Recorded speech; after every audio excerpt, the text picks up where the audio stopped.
After years of Syrian civil war, Russia is suddenly terribly concerned that U.S. provocation could lead to war. Russia didn't specify who would be involved but said it couldn't rule out a war between the U.S.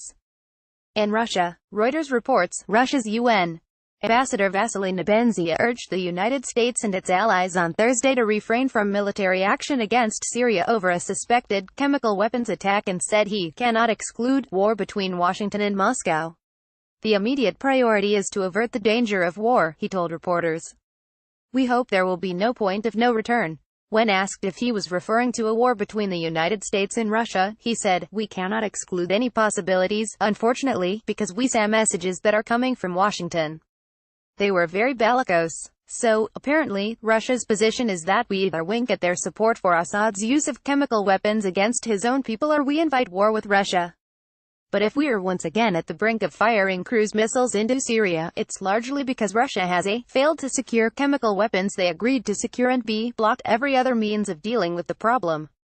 Putin's Russia has stood in the way of all attempts to hold Assad accountable for his crimes, including just 2 days ago when it blocked a UN resolution that would have created an independent investigation into chemical weapons usage in Syria.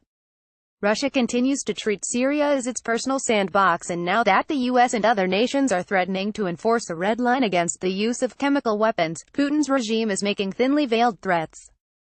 Given the chemical attack last week, which appears very similar to the one Syria launched last year, a strong message needs to be sent that the use of chemical weapons will not be politely ignored or tolerated. Frankly, we are already politely ignoring Assad's frequent use of chlorine barrel bombs. The line has to be drawn at nerve agents.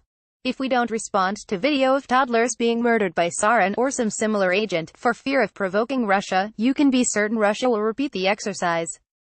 And don't forget, it's not just Syria where Russia is expanding the use of chemical weapons. They attempted to assassinate a former spy in a British suburb last month using their own personal brand of nerve agent. As a British intelligence agent said recently, Russia is becoming increasingly reckless. In his first speech after a year as director of the government communications headquarters, the British equivalent of the National Security Agency, Jeremy Fleming said the threat from Russia had never gone away, but had become impossible to ignore after the poisoning of a former Russian spy and his daughter, cyberattacks on Ukrainian infrastructure and other actions. They're not playing to the same rules, he said at a cybersecurity conference in Manchester, England. They're blurring the boundaries between criminal and state activity. It's time to re-establish some boundaries. Weakness now will only necessitate a worse confrontation in the future.